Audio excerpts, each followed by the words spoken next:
नमस्कार विद्यार्थी मित्रांनो, आज आपण प्रॅक्टिस सेट 8.2चा या व्हिडिओमध्ये पहिला आणि दुसरा प्रश्न सोडवणार आहोत। पहिल्या प्रश्नामध्ये आपणास रेक्टँगल काढायचा आहे आणि दुसऱ्या प्रश्नामध्ये आपणास स्क्वेअर काढायचा आहे। रेक्टँगल काढण्यासाठी दोन साइड्सचं मेजरमेंट दिलेलं आहे आणि स्क्वेअर काढण्यासाठी एका साइडचं मेजरमेंट दिलेलं आहे। त्यावरून आपण रेक्टँगल आणि स्क्वेअर काढूया।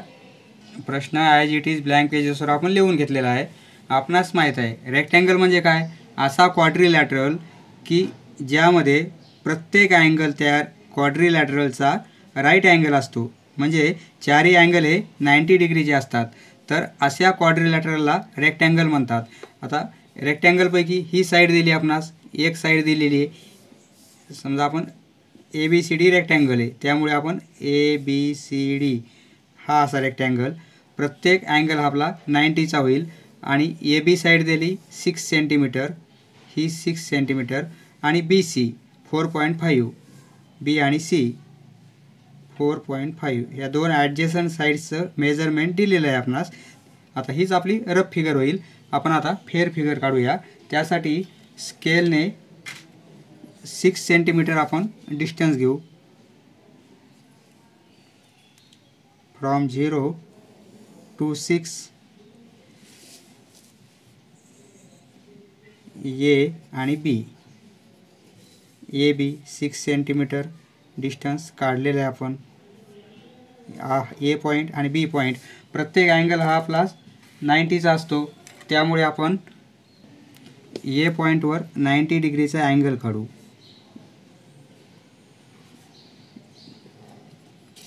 हा पॉईंट A वर ह्या पॉईंटवर मॅच करणार, ही लाईन या लाईनवर मॅच करू, म्हणजे आपणास 90चा अँगल काढता येईल। आता 0 पासून काउंटिंग केली तर 90 येथे येतोय। 90चा पॉईंट घेतलेला आहे आपण, मग तो पॉईंट आणि A आपण काय करू, जॉईन करून घेऊ, म्हणजे हा आपला 90चा अँगल झालेला आहे। तसेच B पॉईंटवर 90चा अँगल काढू आपण। B पॉईंटवर 90चा अँगल काढला, B आणि तो पॉईंट आपण जोडून घेऊ, म्हणजे हा अँगल पण 90चा झालेला आहे। आता AB मेजरमेंट दिलं होतं, ती साईड काढलेली। आता BC मेजरमेंट दिलं आहे 4.5, मग आपण कंपासमध्ये 4.5 डिस्टन्स घेणार आहोत।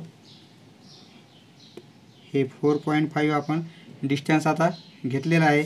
मग BC काढायचं आहे, म्हणून B पॉईंटवरून या लाईनवर एक आपण असा पॉईंट घेऊ।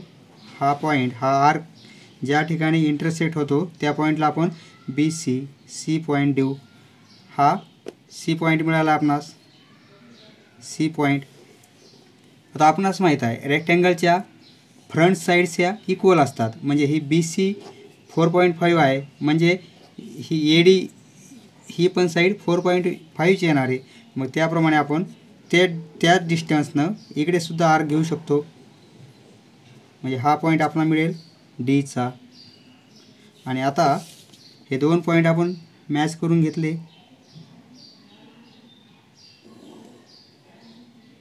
ओके। मग आता ABCD आपला रेक्टँगल होऊन जाईल आणि हा बरोबर 90चाच अँगल येणार आहे। नाही तर C पॉईंट मिळाल्यावर येथे जरी आपण 90 काढला असता तरी ते हे पहा 90चा मॅच झालेला बरोबर। त्याप्रमाणे रेक्टँगलमध्ये चारही अँगल हे आपले राईट अँगल झालेले आहेत आणि ही साईड दिली होती आपणास, ती साईड आपण 4.5 काढलेली आहे। ही पण 4.5 सेंटीमीटर आहे आणि ही पण किती येईल मग 6 सेंटीमीटर। हा आपला रिक्वायर्ड ABCD क्वाड्रिलॅटरल झालेला आहे। आता इथे दुसऱ्या प्रश्नामध्ये स्क्वेअर काढायचा आहे। आपणास माहीत आहे स्क्वेअरमध्ये काय असते, प्रत्येक अँगल हा म्हणजे राईट अँगलच असतो, पण कंडिशन एक आहे त्यांच्या साईडसुद्धा इक्वल असतात। WXYZ काढायचा आहे, WXY आणि Z एक साईड दिलेली आहे, म्हणजे प्रत्येक साईडचं मेजरमेंट इक्वल असते। आता एक साईड दिली 5.2 सेंटीमीटर, याचा अर्थ काय होतो, सर्व साईड्स हे आपल्या 5.2 सेंटीमीटरच्याच आहेत, कारण स्क्वेअर आहे। चारही साईड आपल्या 5.2 सेंटीमीटरचे आहेत आणि स्क्वेअरमध्ये प्रत्येक अँगल हा राईट अँगलही असतो. आता यावरून आपणास स्क्वेअर कन्स्ट्रक्ट करता येईल. प्रथम आपण एक 5.2चा सेगमेंट काढू.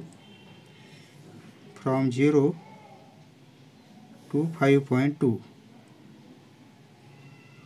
हा पॉईंट येतो इथे आपला. हा पॉईंट आलेला आहे इथे, थोडा एक्सटेंड जास्त झालेला आहे. एक्स आणि वाय. आता हे डिस्टन्स काढलेलं आहे आपण 5.2 सेंटीमीटर.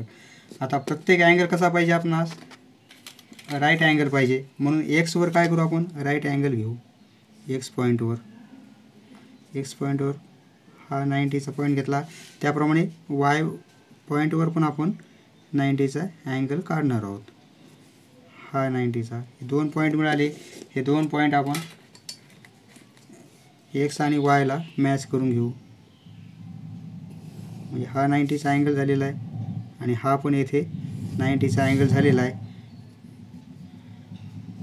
स्क्वेअर काढायचा आहे. स्क्वेअरमध्ये प्रत्येक साईड ही इक्वल पण असते. आता हा 90 झाला, हा 90 झाला आहे, पण प्रत्येक साईड इक्वल पाहिजे. म्हणजे 5.2 ही पण साईड 5.2ची येईल, ही पण आणि ही पण. त्यामुळे आपण कंपासमध्ये 5.2 डिस्टन्स घेऊ. आता फ्रॉम 0 to 5.2 हे डिस्टन्स घेतलेले आहे आपण. मग वायवरून एक आपण पॉईंट येथे इंटरसेक्ट केलेला आहे आणि एक्सवरून ह्या परपेंडिक्युलरला एक पॉईंट इंटरसेक्ट केलेला आहे. मग या पॉईंटला आपण WXYZ आहे. म्हणजे हा WXYZ सिक्वेन्स एकच झाली पाहिजे.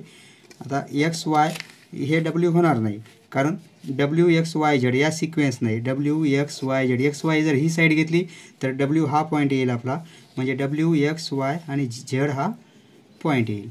आता हे 2 पॉईंट आपण मॅच करून घेऊ. हाफ आलेला पॉईंट इंटरसेक्ट झालेला आणि हा आर्कचा पॉईंट, हे दोन्ही आपण पॉईंट एक्सटेंड करून घेऊ.